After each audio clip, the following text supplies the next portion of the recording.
하나님을 찬양하는 데 깊은 뿌리가 되기를 축복합니다. 아멘. 한 주간 지켜주신 우리 하나님을 찬양하며 서로 우리 축복하시기 바랍니다. 주님 이름으로 축복합니다. 사랑합니다. 축복합니다. 사랑합니다. 축복합니다.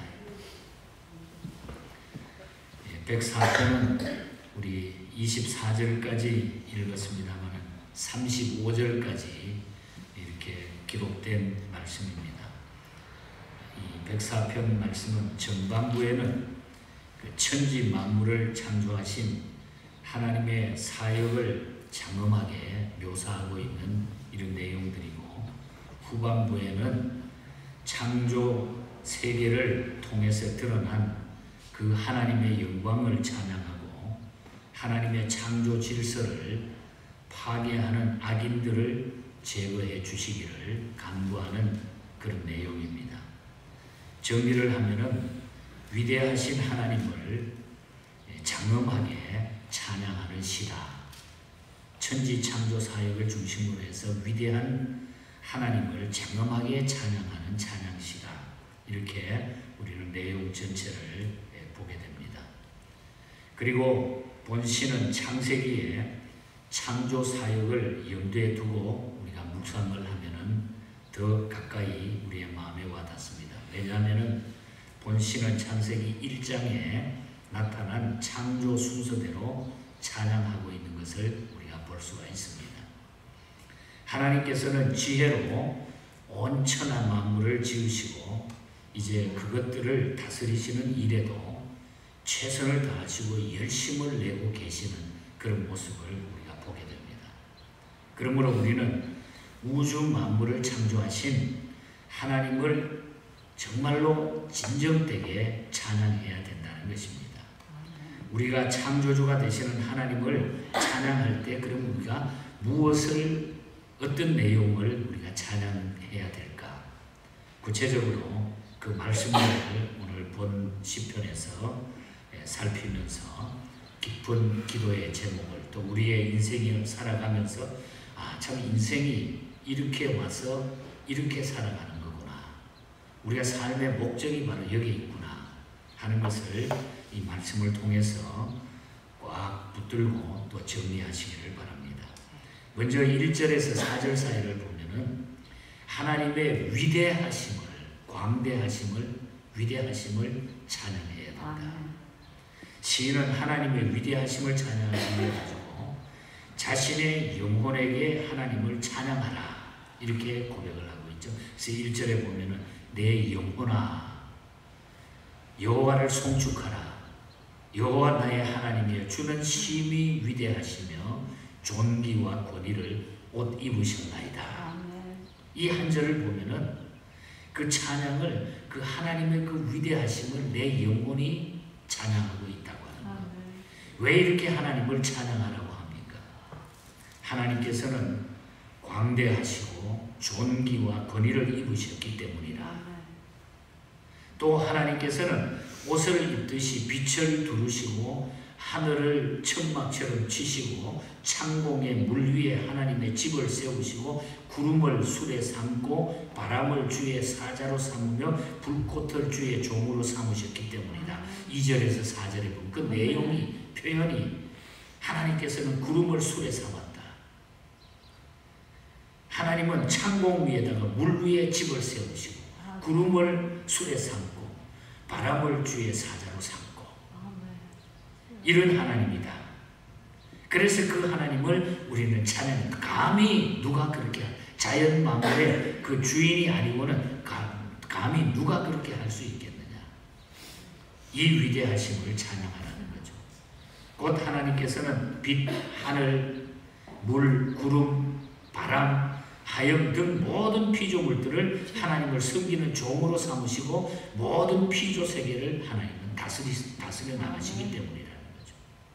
또 이런 자연계의 세력들은 하나님의 존귀와 권위를 상징하고 있다는 거예요.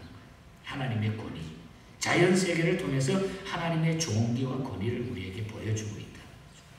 그러므로 우리는 모든 피조 세계를 창조하시고 다스려 나가시는 위대하신 하나님을 우리가 찬양해야 된다. 그 위대하신 하나님을 찬양해야 된다. 그래서 창조자 하나님, 위대하신 하나님을 여러분 찬양할 때에 우리의 마음이 기쁘고 이 하나님을 찬양하면 내 모든 삶을 그 하나님이 주관하시기 때문에 아멘. 나는 평안해질 수밖에 없다는 거죠. 아멘. 이 믿음으로 살아가시기를 축복합니다. 그 다음에 5절부터 23절까지 쭉 사이를 보면은 하나님의 창조와 다스림의 역사를 생각하면서 찬양하라는 거예요. 하나님의 창조와 그리고 다스림의 역사. 시인은 하나님의 창조와 다스림의 역사를 창조하고 있는데 곧 하나님께서는 땅에 기초를 두사 영원히 움직이지 않았다. 요동치 않았다. 5절에 보면 그렇죠. 땅에 기초를 놓으사 영원히 흔들리지 아니하게 하셨나이다. 무슨 얘기입니까? 여기서 땅에 기초를 두었다고 하는 말은 어떤 물질 위에 땅을 세워 놓았다는 것이 아니라 공간 위에 어떤 공간 위에 땅을 매달아 놓았다는 거예요. 창조가. 욥기 26장 7절도 그 이야기를 우리에게 증명하고 있는 거죠. 또 온 땅을 바다로 덮으신 다음에 물에게 명해서 정해진 처소에 돌아가게 만드신 후에 하나님께서는 물의 경계를 정하셔가지고 넘치지 못하게 하셨고 다시 덮지 못하게 하셨습니다. 오늘 6절에서 9절에 그렇게 말하죠. 하나님께서 세상을 창조하시고 그곳에 만물이 있기 전에 세상은 다 물로 덮여 있었다. 창세기 우리가 1장 2절에 보면 모든 이 세상은 물로 덮여 있었다 그랬습니다. 그러자 하나님께서 명령하시니까 물은 물대로 모이게 됐고 또 묻이 드러나게 되었다. 창세기 1장 9절에 보면 하늘 위에 물하고 하늘 아래의 물로 구별이 되었다는 거죠. 그 후에 하나님께서 그 구별된 묻을 땅이라고 칭하시고 하늘 아래의 물을 바다라고 칭하셨다. 창세기 1장 9절과 10절에 보면 그렇게 말씀하고 있습니다. 이것이 땅과 바다의 시작이라는 거예요. 하나님이 만드신 땅과 바다의 시작. 이러한 하나님의 권능은 창조 시에만 있었던 것이 아니고 지금도 하나님께서는 그 물을 저장하셔가지고 언덕이나 계곡에 샘물로 흐르게 하시고 하나님의 피조물들에게 그 물을 공급하고 계신다. 여러분 우리가 높은 산 꼭대기에 올라가면 어떤 데는 그 산에 물이 나와요. 우리가 이치적으로 생각하면 높은 데 어떻게 물이 있겠어요? 근데 수맥이라는 것이 막 있다. 산에. 파면 거기에 물이 나와. 정말 놀라운 일 아닙니까 여러분? 그렇게 하나님께서는 철저하게 물과 무초로 이 세상을 만들어가지고 거기에 구분해서 그래서 사람의 몸이 물이고 이 지구에 뭐 얼마나 3분의 2는 다 물로 되어 있다 그러지 않습니까? 물입니다. 물. 지금도. 또 하나님께서는 10절에서 13절에 보면은 피조물들을 위해서 골짜기에 샘물을 솟아나게 하셔가지고 들짐승의 갈증을 해소하게 해주시고 또한 그 물가에 공중의 새들이 보금자리를 만들게 해주시고 온 땅에 비를 내리셔가지고 만물을 풍성케 하신다. 하나님께서는 하찮은 동물들에게까지 은택을 베풀어 주시고 그것들에 대해 결코 소홀하지 않는다. 그 말씀이에요.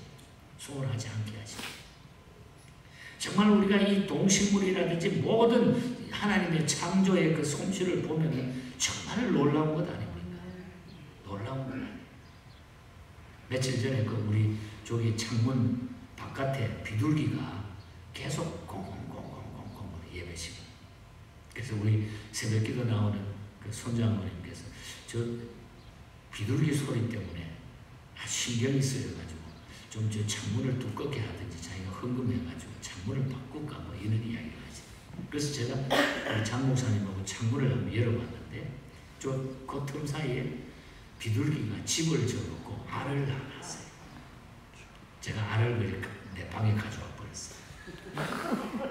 알 하나가 지금 방에 있는데 그때 그 집을 이 나무 조각을 막 물어다가 집을 지어놨는데 얼마나 예쁘게 해놨는지 그 그걸 내가 다 치우니까 비둘기가 안 와요. 내가 그걸 보면서 뭐 계란도 마찬가지입니다만 그 알들을 볼 때 어떻게 그 알 껍질이라든지 이런 조화들을 보면서 야, 참 하나님께서 이렇게 참 만드신 역사가 너무너무 귀한 거예요. 어떻게 사람이 그렇게 할 수 있겠어요?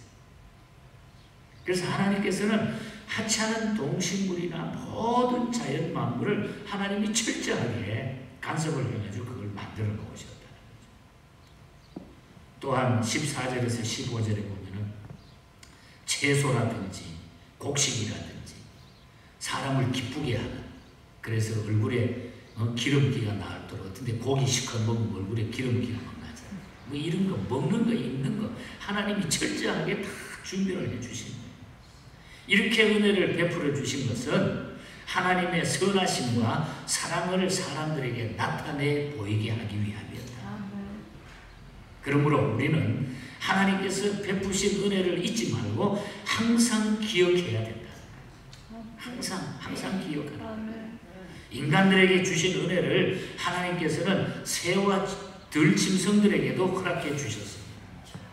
그리고 밤과 낮을 만드시고 밤은 짐승들의 활동 무대로, 그리고 낮은 사람들의 활동 무대로 허락을 해주신 것. 19절에서 23절 사이에 그 이야기를 나타내고 있습니다. 이렇게 시인은 천지 만물과 땅의 경계도 하나님께서 정하셨음을 알고 하나님을 찬양하고 모든 생물체가 하나님에 의해서 유지되고 있음을 찬양해야 된다. 그래서 창조와 하나님의 그 다스리심의 역사를 우리가 찬양해야 된다. 누가 그렇게 할 수 있겠어요?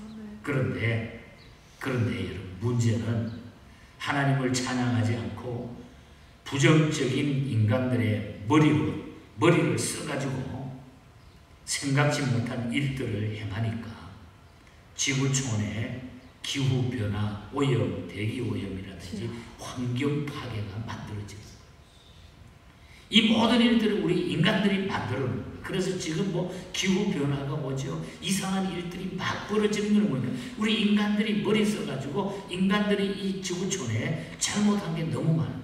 인간이 만들어 놓은 악재라는 거죠. 여러분, 이러한 일들을 우리가 하나님의 창조 질서를 무너뜨리게 되면은 아무것도 할 수가 없어요. 그러니까 이제는 성경을 예수 믿는다 그러면서 교회라고 그러면서 교단이라고 그러면서 성경을 이제는 새로 써야 된다, 이따구 소리를 하고 있다는 거죠. 동성연애자들을 합리화시키기 위해. 그러면요, 성경 우리 다 바꿔야 돼요. 하나님의 창조 질서를 우리가 파괴하게 되면은 모든 것들이 다 허물어지게 돼요. 그 죄악들이 오늘 현실에 나타나고 있는 것이죠. 누구를 원망할 게 아니라 우리 사람들이 하나님을 찬양하지 않기 때문에, 하나님을 찬양하는 하나님의 백성들은 그렇지 않는다는 거죠. 하나님의 위대하신 창조의 질서를 망가뜨리면 안 돼요. 하나님께 도전하는 거죠. 그래서 오늘 이 지구촌에 엄청난 일들이 벌어지고 있다. 우리가 지금 살고 있는 LA도 뭐 기록을 세웠다고 그러죠. 이 지금 봄이 다가오는 날씨에 90몇 도, 100도가 넘는 이것은 기록이라고 하잖아요. 기록을 세운다고 하잖아요. 한국에 우리 가 계신 집사님이 주일마다 통화하면, 목사님 이제는 기후가 봄, 가을이 없어진 것 같아요. 춥고 그냥 갑자기 덥고 전 세계의 모든 기후의 변화, 이거 누가? 사람들이 그렇게 만들어. 빙하가 녹아내리면서 바닷물이 지금 막 올라오잖아요. 지금 많이 지금 바닷물이 올라왔다 그러죠. 그러니까 어떤 일들이 벌어질지 모르는, 하나님이 한번 훅 불어버리고 하나님이 흔들어버리고 꼼짝 못할 인간들이 하나님께 도전하려고 하죠. 얼마나 무서운지. 저는 제일 무서운 게 하나님의 이 창조 질서, 이 인간을 하나님이 만들어 주셨는데, 이 남자와 여자를 분명히 만들어 주셨는데, 이걸 우리가 이상하게 만들어가지고, 이제 미국에도 베스포드에 제3의 성 남자 여자 말고 다른 걸 집어넣는다 그러잖아요. 공식적으로 그렇게 지금 만들었어요. 하나님의 창조 질서를 우리가 파괴하게 되면 결국 그것을 우리가 그대로 받고 있다는 거죠. 그래서 우리는 이 두려움을 가지고 이 마지막 때에 하나님을 똑바로 찬양할 수 있기를 축복합니다. 끝으로 우리가 24절부터 마지막 35절 쭉 24절까지만 읽었습니다만 거기 보면은 우리를 보호하시는 하나님을 찬양했다. 우리를 보호하신다. 그러나 하나님을 찬양하지 않는 사람들에게는 하나님께서 심판이 가진다고 하는 것. 그래서 우리는 보호하시는 나를 보호하시는 쫓기는 나를 보호하시는 하나님을 찬양하는 것. 시인은 하나님께서 지혜로 천지 만물을 창조하시고 부요하게 지으셨음을 보고 감탄합니다. 그래서 24절에 보면은 여호와여 주께서 하신 일이 어찌 그리 많은지요. 주께서 지혜로 그들을 다 지으셨으니 주께서 지으신 것들이 땅에 가득하나이다. 이 시편을 쓴 사람은 너무너무 감격해가지고 천지 만물을 창조하시고 부요하게 지으신 이 하나님이 너무너무 감사합니다. 너무 많은 것 주셨습니다. 그래서 그 하나님을 찬양하고 있는 거예요. 하나님께서는 크고 넓은 바다와 동물과 생물이 수없이 놀며 배들도 다니게 하시고 25절 26절 그리고 때를 따라 먹을 식물 주시고 손을 펴서 가장 좋은 것으로 만족해 하시고 이렇게 많은 것을 주셔서 너무너무 풍부한 것을 주셔서 하나님 감사합니다. 그러나 하나님께서 보호해 주시지 않고 하나님의 낯을 피하게 되면은 두려워 떨게 되고 호흡을 취하시며 저희가 죽어 먼지로 흙으로 돌아가게 만든다.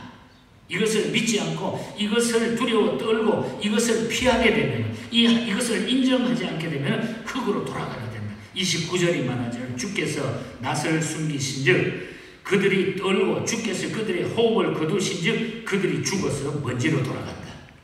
하나님의 얼굴 피하면요 그냥 떨어지게 돼요. 주께서 호흡을 멈추게 하시면 결국 우리는 먼지밖에 안 된다는 거예요. 흙밖에 안 된다는 거예요. 그러므로 모든 생물들은 하나님의 보호하심과 돌보심 가운데 살아가는 것이 정상적인 것입니다. 그런데 우리가 하나님의 보호하심과 돌보심을 끝까지 받으며 살아가기 위해서 하나님의 명령에 순복해가지고 그 뜻을 따르는 생활, 그것이 바로 우리 하나님을 찬양하는 생활이라 인정한다는 거예요. 하나님을 찬송한다고 하는 것은 하나님을 그대로 내가 인정한다. 그러나 하나님을 떠난 사람들에게는 하나님의 심판, 얼굴을 돌리시면 결국 우리는 먼지밖에 안 된다. 확실한 메시지를 우리에게 전해주고 있는 이 말씀인 것입니다.